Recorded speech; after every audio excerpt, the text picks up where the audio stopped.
Imagine opening YouTube or TikTok and feeling like the app knows you, maybe a little too well. It keeps feeding you videos or songs that fit an eerily specific pattern of your tastes. It's like a digital mirror held up to your face.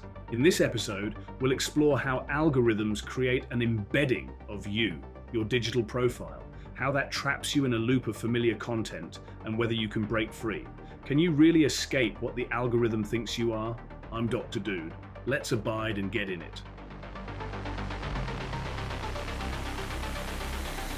Embedding is the tech term for how platforms mathematically represent you, your interests, behaviors, and preferences in their systems. Think of it as the algorithm's secret profile of you distilled into numbers. At the core of TikTok's famously accurate For You feed, for example, is an embedding, a multi-dimensional mapping of your content interactions that places you in a space with people who behave and think like you.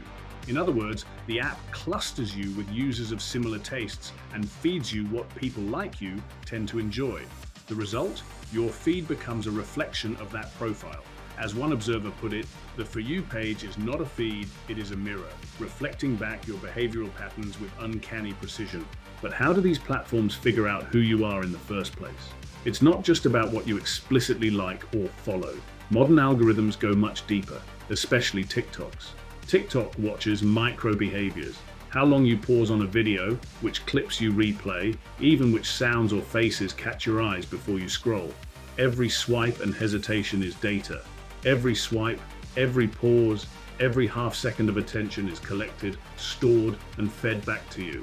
Sharpened, curated, and disguised as choice, as one writer dramatically described. The algorithm doesn't just count your likes, it learns your patterns. Linger on one cooking video, and suddenly the app pegs you as a foodie. Binge one true crime story, and it decides you have a taste for crime thrills. TikTok's system is so finely tuned that within minutes of a new user's swiping, it can figure out what content hooks them. One Wall Street Journal investigation found TikTok needed only about 40 minutes to determine some bot users' focus, like depressive content or conspiracy theories, and then flooded them with more of the same. It's like the app reads your mind, or as LinkedIn's Janine Raderman put it, it tracks micro decisions, building a psychological fingerprint, a real-time map of your emotional state. Spooky, right? Other platforms are doing similar profiling. YouTube analyzes everything you watch and how long you watch it, all to sculpt an embedding of videos people like you tend to watch. Early on, YouTube famously optimized this for one goal: keep you watching as long as possible. Engineers, like former YouTube insider Guillaume Chaslot, have described how the algorithm was constantly changing the weight it gives to different signals of user behavior in order to maximize watch time. If longer watch duration on certain content keeps people hooked, the algorithm will lean into that. Under this strategy, YouTube's recommendation AI often ended up pushing more extreme or sensational content to hold attention, leading viewers down bizarre rabbit holes. As Chaslot explained, YouTube looks like reality, but it is distorted to make you spend more time online. The recommendation algorithm is not optimizing for what is truthful or balanced. It simply serves whatever you will likely watch longest. If that means it thinks you love divisive conspiracy videos, it will serve them. It even created filter bubbles that show people content that reinforces their existing view of the world, with little exposure to other viewpoints. In Chaslot's research, the algorithm systematically amplified sensational claims. For instance, recommending countless videos claiming the Earth is flat, or that certain politicians are evil. In his memorable phrase, on YouTube, fiction is outperforming reality, all because the embedding of certain users said they'll click this. Now, Netflix and Spotify might not lead you to flat Earth theories, but they also build embeddings to personalize your content. Netflix tracks your viewing habits, what you watch, when, and for how long, and uses that data to categorize your tastes by genre, actors, etc. If you suddenly binge a bunch of rom-coms, Netflix's profile of you shifts. She's into romantic comedies now. Next time you log in, your recommended for you row will be full of swoony love stories. Netflix even admits their algorithm can be swayed by just one out-of-character session. Did your visiting relatives use your profile to watch a documentary series? Netflix now thinks you like documentaries. Did the kids watch cartoons on your account? Congrats, your digital persona just became a kid at heart. Your recommendations may skew younger. The algorithm doesn't know why you watch something. It just sees that you did. As Newsweek quipped, sometimes Netflix gets it wrong and suggests totally off-base things, often because your past viewing data got skewed by someone else or a temporary phase. It's similar on Spotify. Your listening embedding, Spotify calls it your taste profile, is constantly updated by what you play. If you loop one guilty pleasure song excessively, Spotify is going to assume that's your new jam and pepper you'll discover weekly with similar tracks. Ever had a weird phase, say a week of holiday music or a toddler's favorite cartoon songs, and then found Spotify's recommendations completely thrown off? You're not alone. So many people experience algorithm contamination that Spotify recently introduced a fix. Spotify now lets you hit exclude from your taste profile on specific tracks to prevent a single song or album from skewing your entire music recommendations. They did this because users complained that a few out-of-character listens could hijack the algorithm. As Spotify explained, your just for the moment listening doesn't end up skewing your Spotify experience. Parents rejoiced. Finally, playing Baby Shark on repeat for your kid won't trick Spotify into thinking you love kiddie tunes forever. The fact Spotify had to add that feature tells us how delicate these embeddings are. A bit of odd data can tilt them.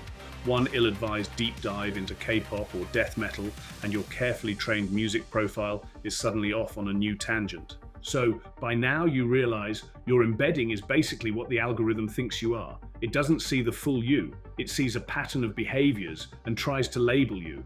It might label you sports fan who also likes sci-fi and 90s music, or vegan health nut who watches DIY home videos. Often it's right in broad strokes, hence why recommendations can feel on point, but other times it's hilariously or annoyingly wrong.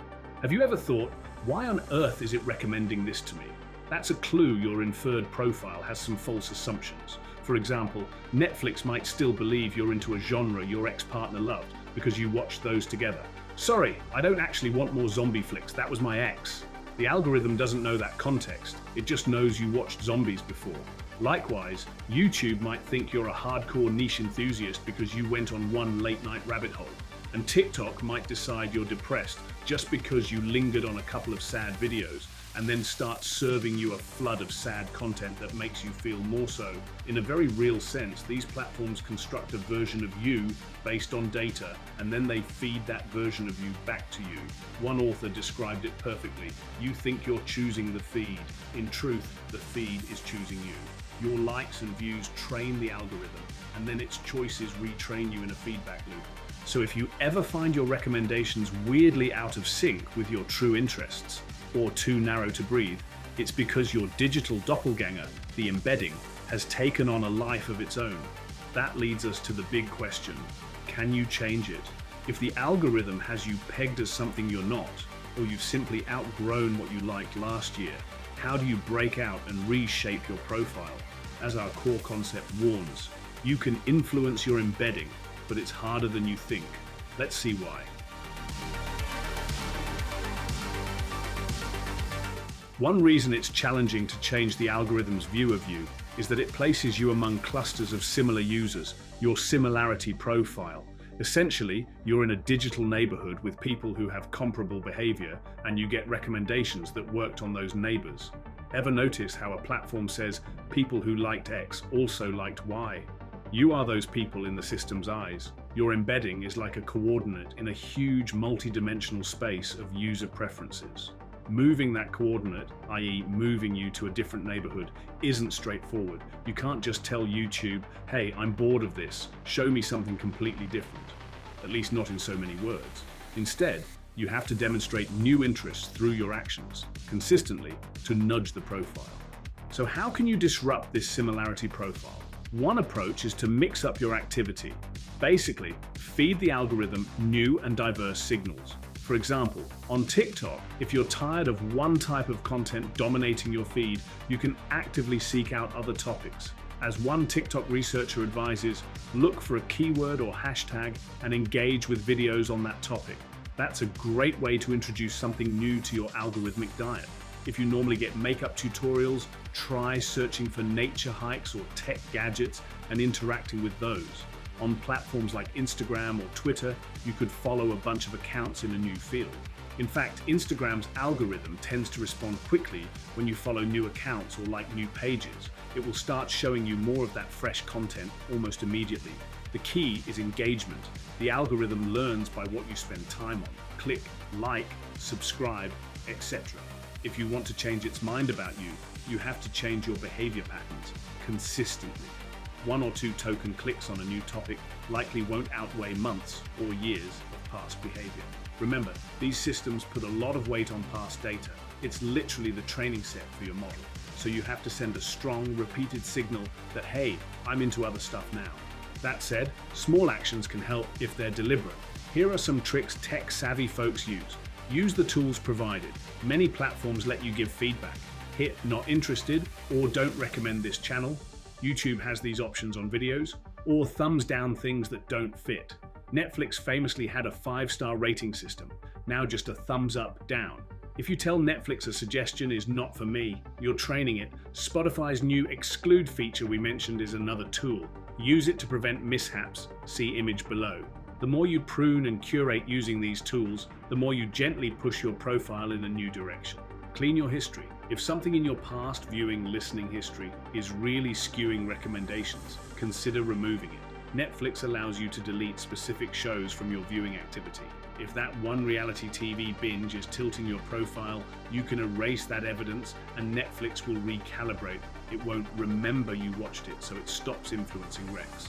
Likewise, YouTube watch history can be edited or fully cleared. A lot of people periodically clear YouTube's history when it starts to pigeonhole them too much, essentially resetting that part of the embedding, so the algorithm has to base recs on fresher behavior. Separate personas. Many folks keep separate accounts or profiles for different content, so the algorithms don't mash it all together. Do you share your Spotify or Netflix with a partner or family? It might be worth using separate profiles for each person. Otherwise, the system sees one user with bizarrely split tastes. Netflix's Who's Watching profiles were invented for exactly this reason. On YouTube, some users have a second account or use the incognito mode for topics they don't want messing up their main recommendations. For example, you might watch a few tutorials or random viral videos on a throwaway account or in private browsing so that your main account stays focused on what you primarily want it to reflect. It's a bit like wearing a disguise so the algorithm doesn't recognize you while you check out something outside your usual interests. Now, a reality check. Even with these efforts, changing your embedding is often slow and limited. You might feel like you're shouting at a huge, echoey cave. Your new signals take a while to echo back. Part of the reason is that algorithms often give older data and strong interest signals more weight to avoid jumping to conclusions on fleeting whims. They've also become quite sophisticated at using other users' data to predict your interests. For instance, TikTok doesn't only react to your direct actions, it also compares you to lookalike users, classic collaborative filtering. If people who share a lot of your viewing patterns all love a certain type of video that you haven't seen yet, TikTok might show it to you assuming you'll like it too. This means even if you try to break out by watching new categories, the algorithm might still say, sure, you like cooking videos now, but you also probably want these other tech videos since you're similar to tech fans. In short, it might diversify a bit, but still tug you back to core interests gleaned from your broader similarity network. Platforms themselves are aware of the stuck-in-a-bubble problem and have started giving users more control, as this is becoming a public demand. We saw Spotify letting us exclude tracks.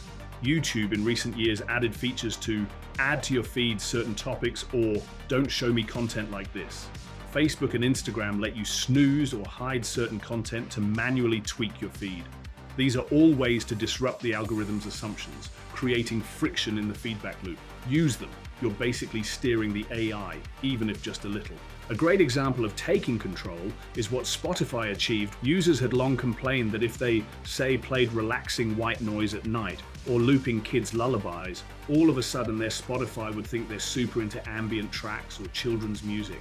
Their carefully curated Discover Weekly playlist would get weird, and their year-end Spotify Wrapped would be embarrassing. Now, with a simple exclude this tap, you prevent certain listens from counting towards your profile. In effect, you're manually filtering the data that trains your embedding. This points to a broader principle. One way to disrupt your profile is to control the data going into it. Be intentional about what you feed the algorithm, and it will eventually adjust. Still, let's not pretend it's easy to radically change your algorithmic identity just by willpower. You might have to go out of your way for a while.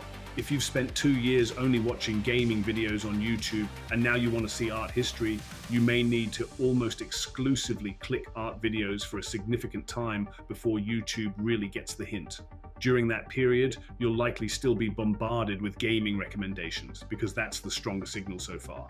It can feel like fighting inertia, because it is. The algorithm's model of you has momentum from all that past data. So disruption is possible, but often incremental. You can broaden your feed and nudge it, but rarely do you flip it 180 degrees overnight. Think of it more like course correcting a big ship than instant teleportation. However, if you persist, and the new behavior truly reflects a new interest, the embedding will shift. The algorithm wants to get you right. It's in its best interest to show you things you'll engage with. If the old model isn't doing that as well because you've genuinely changed, it will slowly adapt. But what if you want a more immediate or radical reset? That brings us to the next strategy. Rather than gently nudge your profile, you might try to break out of the recommendation loops entirely, or even start from scratch. How? Let's explore that. One of the trickiest parts of escaping your embedding is dealing with recommendation loops. These loops are the self-reinforcing cycles where the more you consume a certain kind of content, the more the algorithm gives you that same kind of content. It's the classic echo chamber or filter bubble effect. If you always click what YouTube's up next autoplays, you'll end up deep in a narrow genre or perspective. Facebook and Twitter feeds show you posts that align with what you've engaged before, which often means you keep seeing the same viewpoints. Over time, you can get stuck, seeing more of what you already know, love, or believe, and very little that's new or challenging. The loop can be harmless, e.g. lots of cat videos, you just really love cats, no big deal. Or it can be harmful, e.g. being fed extreme political content, making you think that's all that exists. Algorithms don't intend to make bubbles per se. They simply optimize for engagement, and it turns out we engage more with familiar reinforcing content. As the Brink put it, the algorithm is a mirror with a bias. It shows you more of what you already believe. If you linger on a conspiracy theory video just to see what it's about, the system doesn't care about your intent. It registers interest and promptly recommends even more conspiracy videos. If you watch one cooking tutorial, it assumes you want a buffet of cooking content. This can distort your perception. You might start to feel everyone is talking about X simply because the algorithm keeps funneling X into your feed. The availability heuristic kicks in. What you see often, you think is true and widespread. It's reality, curated. As one observer noted, what you hovered on for 3 seconds yesterday is what you'll be served for 30 minutes tomorrow. In extreme cases, people have reported going down rabbit holes where, say, watching a couple of videos about healthy eating led the algorithm to eventually serve them extreme diet or anti-vax content, or a few videos about sadness led to a deluge of depressing content that further harmed their mood. The loop amplifies and escalates. So how do you break out of a recommendation loop? The first step is awareness, realizing you are in a loop. If you catch yourself thinking, my feed is just the same stuff over and over, or I've been sucked into this topic for days, that's a sign. Here are some ways to break the cycle.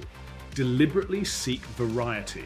As simple as it sounds, make an effort to consume content outside of what the algorithm pushes. This might mean manually searching for topics, visiting channels or profiles you don't usually see, or using external discovery, like asking friends for suggestions or seeing what's trending broadly. For example, if YouTube keeps recommending similar videos, try going to the Explore tab or a completely different category. Maybe check out the science section if you always hang in comedy, or use a site like YouTube Map or Every Noise at Once for music to jump to something unrelated. By doing this, you break the passive intake pattern. Limit autoplay and endless scroll. Many recommendation loops thrive on autoplay, the next video loads automatically, or infinite scroll feeds. If you turn those features off, YouTube lets you disable autoplay. You can also take breaks from infinite scrolling apps. You reintroduce a manual step where you can choose what to watch next, rather than the algorithm choosing continuously. It's like stepping out of the river of suggestions to catch your breath on the bank. Use multiple sources. For news especially, it's healthy to step outside one platform's feed. If you get all your news from Facebook's algorithmic timeline, try visiting actual news websites or a news aggregator with diverse sources. On music or video, use different apps with different algorithms. Each has its own flavor, so you won't get identical loops everywhere. Diversifying platforms can prevent any single algorithm from completely defining your worldview or taste. Occasional resets or pauses. Sometimes, literally not using the platform for a while can break the pattern. When you come back, the algorithm might present a more generic feed initially, which can be an opportunity to click on new stuff and reset the trajectory. Granted, this depends on the platform. Some aggressively try to re-engage you with the same content when you return, but others might play it safe if you've been inactive. Manual randomization. One creative tactic is to intentionally inject randomness. There used to be browser extensions like Escape Your Bubble or Track This that would randomly like or search things to confuse the system. While we don't necessarily recommend going that far, it can be inconvenient, you can mimic it by occasionally clicking on some completely random, diverse content that you only half care about, just to noise up your profile. Think of it as adding random jitter to your data so the algorithm doesn't lock onto one pattern too tightly. A fascinating tidbit, some platforms themselves add a bit of randomness on purpose to keep you engaged and break monotony. Internal documents from TikTok revealed that the app will withhold certain content even if it thinks you'd like it, deliberately showing you something less engaging occasionally. The slight frustration actually makes the app more addictive, perhaps because it keeps you searching, scanning for the next great video. It's like how a slot machine occasionally shows a loss to make the next win more exciting. Similarly, Netflix found that giving people only what the algorithm was sure they wanted made them oddly less satisfied. Users still crave a sense of discovery and autonomy. In fact, Netflix's recommendation engine is allegedly 89% accurate in predicting what you'd choose to watch. But if Netflix removed choice and just played that top pick, people weren't happy. Engagement dropped. Why? People don't want what they want to want what they want, as that report put it. In other words, we like the feeling of choosing, browsing, and occasionally stumbling on things ourselves. Total algorithmic perfection gets creepy and boring. So Netflix and others actually design in a bit of inefficiency or variety. For example, Spotify's Discover Weekly playlist updates only once a week by design, even though they could theoretically refresh it constantly with new picks. The weekly schedule builds anticipation and gives you time to explore those songs.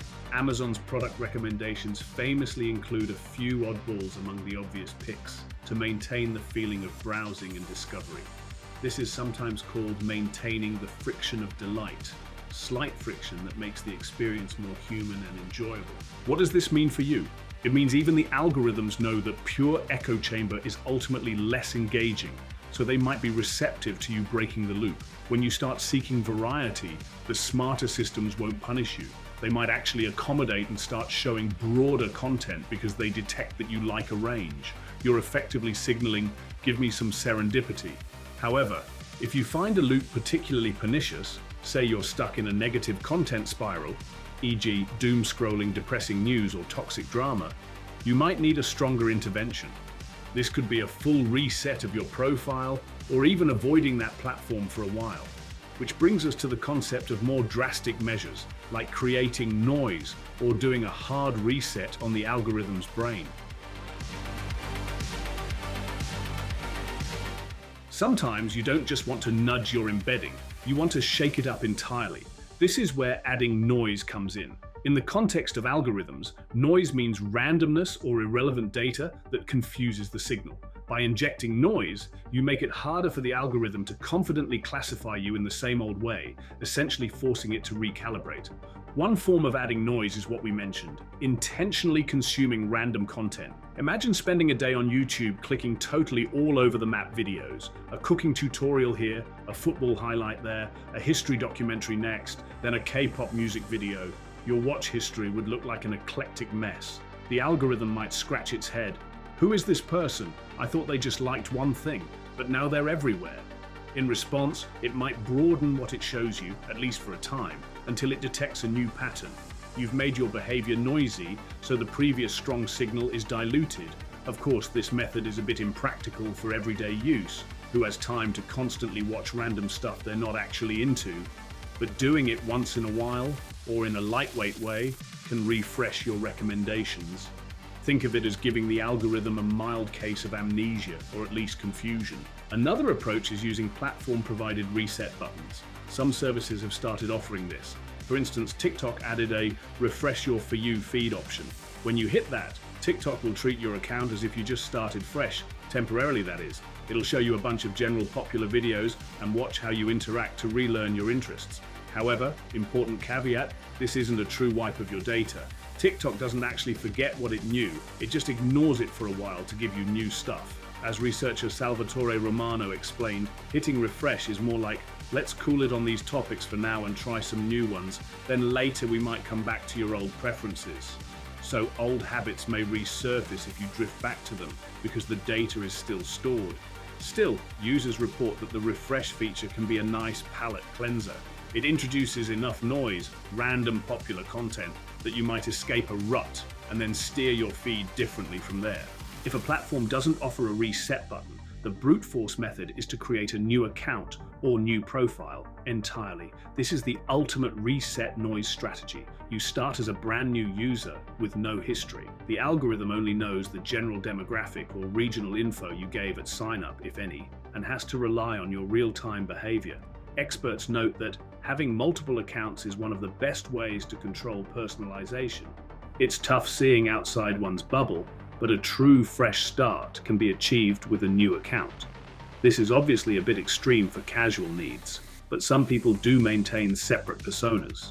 For example, you might have one Twitter account where you follow news and another just for sports, or two TikTok accounts, one where you indulge in guilty pleasures, another where you curate educational content. By doing so, you don't confuse each account's algorithm, and you can compartmentalize your experience. And if one account's recommendations go off the rails, you can nuke it, delete, and start again, without impacting the other. There's also the idea of using third-party tools or plugins that add noise automatically. One past example, an experimental browser extension called Ad Nauseam clicked every ad in the background on websites to confuse advertisers about what you truly are interested in. Similarly, an extension, Track This, would open a bunch of wild random sites to throw off trackers. While these were aimed at ad tracking and not content recommendation per se, the principle is similar. It's conceivable to write a bot that randomly watches various YouTube videos or listens to Spotify songs to randomize your profile. In fact, researchers often build bots to audit recommendation systems, like those WSJ TikTok bots.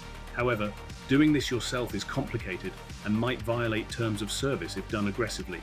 For the average user, a safer bet is to simulate it by manual randomness, or periodic resets as described. One created noise strategy that's less about random content and more about time. Try consuming content at unusual times or contexts. Some algorithms weigh recent behavior more or consider time of day in what they serve. Netflix, for example, noted they even factor in time of day and device in recommendations. If every evening you listen to calming music, Spotify will heavily feature that at night. So one night, try a totally different vibe. Play upbeat dance music or a podcast. That unexpected blip might introduce a new thread in your profile. It's like suddenly speaking a different language to the algorithm. It takes notice. All of these techniques essentially boil down to retraining the platform on who you are. When you signed up, the platform started with a blank slate and learned from scratch. Retraining means pushing it back toward that learning phase to update its model of you. Noise throws it off balance, then you guide it to a new balance. It's worth noting, some systems adapt faster than others. TikTok, as we saw, adapts frighteningly fast, so it might also shift quickly if you dramatically change behavior for a day. YouTube, with its heavier use of long-term history and subscriptions, might take longer to fully retrain. Netflix tends to give weight to your last 50 or so watches quite a lot. Delete or replace those and you'll notice changes. Spotify's recommendations can adjust in a week or two if you really alter your listening, especially given the weekly cycle of playlists.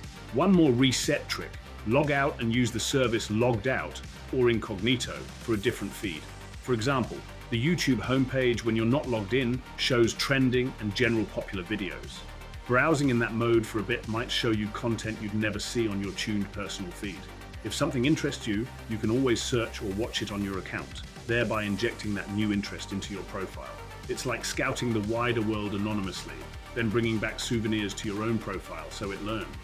At this point, you might wonder, this is a lot of work just to outsmart an algorithm. True. It's a testament to how good these systems are at holding our attention captive. The effort needed to deprogram your feed can feel like attempting to escape a maze that constantly reshapes around you, but it is doable with conscious effort. People have successfully shifted their online diets, say turning a social media feed from toxic to inspiring content by methodically unfollowing some things, following others, and teaching the algorithm over time. The silver lining is that algorithms will eventually listen if you're consistent, because at the end of the day, their goal is to serve you stuff you engage with. If you categorically stop engaging with one type of content and start engaging with another, the smarter algorithms pick that up. The tricky part is the in-between, when it's still trying to pull you back to the old habits. Now, all this talk of retraining and escaping wouldn't be complete if we didn't zoom out and ask, what does this mean for you and your identity in a world increasingly mediated by predictive AI? That's our next section, and it might just flip the perspective on embeddings from something to escape from into something you could harness.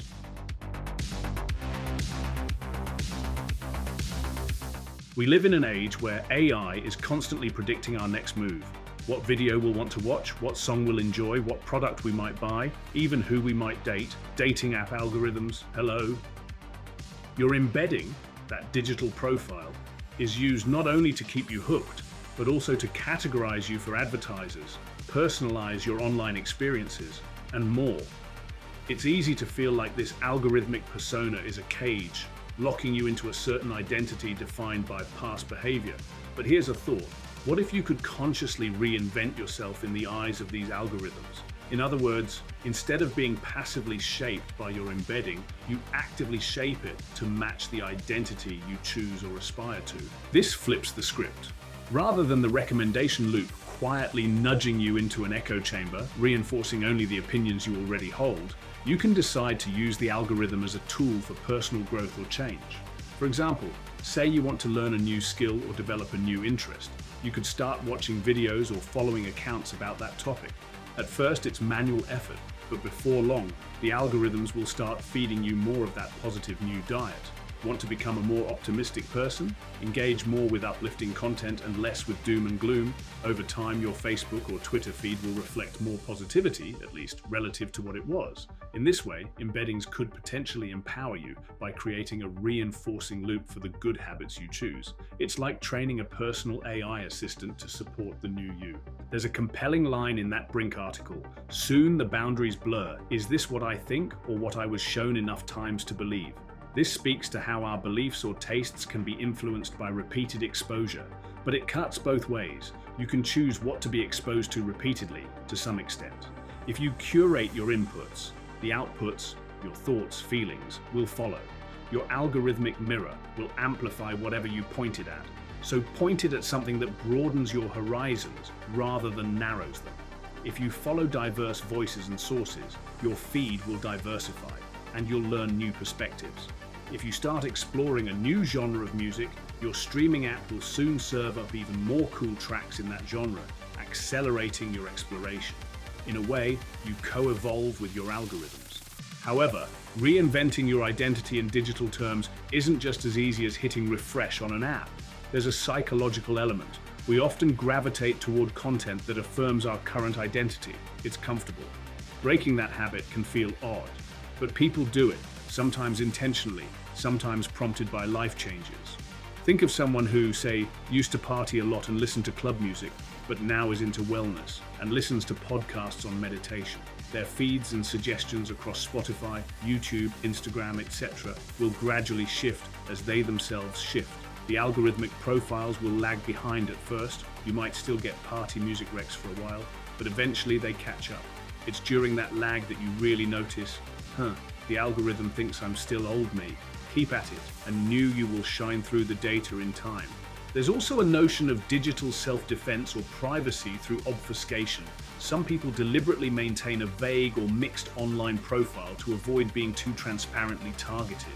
They might intermittently click on random ads or topics so that their profile isn't a straightforward read. While this can confuse advertisers, no, you're not going to sell me something that easily, it also means the content algorithms might be less sure who you are, which could lead to a more mixed feed. That could be either interesting or just inconsistent. But it's an approach if you don't want to be typecast by AI. On a broader societal level, as predictive AI is used in more serious areas, job hiring algorithms, credit scoring, law enforcement, risk assessments, etc., the idea of reinventing identity runs into real hurdles. You can't easily fool a credit scoring system by injecting randomness. It looks at hard data like payment history. In those cases, escaping your embedding might involve more than just personal strategy. It involves advocacy for transparency and fairness so that people aren't permanently pigeonholed by an algorithm, especially if the data is biased or incomplete. But that's a bit beyond our scope here, which is mainly content recommendation. One optimistic view is that knowing about embeddings and how they work gives you power. You become a more savvy user. You can sense when you're being nudged, and you can choose to pivot. Instead of mindlessly scrolling the feed it throws at you, you might actively seek out what you want to see. You become the curator, with the algorithm as your assistant rather than your master. This is a mindset shift from, my feed is trash now, to, okay, time to retrain my feed. We've covered the techniques to do that. It may feel like gardening, pulling out weeds of unwanted content, planting seeds of new interests, watering them with engagement, and pruning the algorithm's mistakes. It's work, but it can be oddly satisfying to see your digital environment change for the better. And remember, you're not totally alone in this. The platforms are slowly giving users more agency, sometimes due to public pressure. Spotify's exclude songs, TikTok's refresh, Twitter letting you switch to a chronological feed, Reddit allowing sorting by new or by different criteria, etc. are small steps. Plus, regulators are starting to ask for more transparency in algorithms. In the EU, the Digital Services Act will require big platforms to let users turn off personalization if they want, or at least understand why something was recommended. We might eventually have the equivalent of a nutrition label for recommendations, showing some factors that led to it, or controls to adjust the personalization level.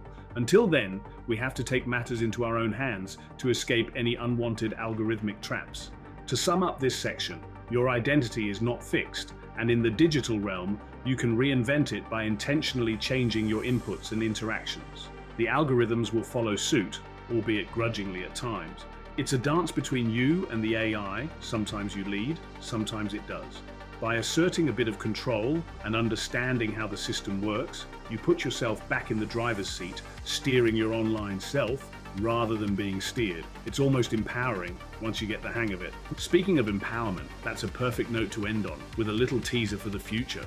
We've talked a lot about escaping and fighting the algorithm's influence, but what if the same concept of embeddings could actually be turned into a superpower for you rather than a shackle? Intriguing, right? That's what we'll explore next time.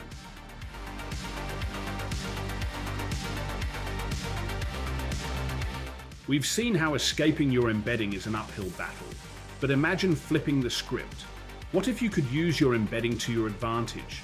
What if the data profile algorithms build on you could be harnessed to improve your life, boost your learning, amplify your creativity, or even enhance your privacy? Rather than merely breaking out of the algorithm, could you break in and take control from the inside? In our next episode, we'll dive into exactly that question. We'll explore how understanding your embedding might let you hack your own attention for good, how future tech might let us own our data profiles as a form of personal AI empowerment. The very mechanisms that can pigeonhole us might also be keys to set us free if we wield them right. Stay tuned for episode 6, where we ask, what if your algorithmic profile isn't just something to escape, but something that can empower you, Thank you for watching. Remember, the algorithm doesn't define you, you define you. And now you have some tools to prove it. If you enjoyed this, hit subscribe, give the video a like, and tell me in the comments which moment made your brain go, whoa, this video really tied the room together. I'm Dr. Dude. Thanks for hanging out with me, and I'll catch you in the next one.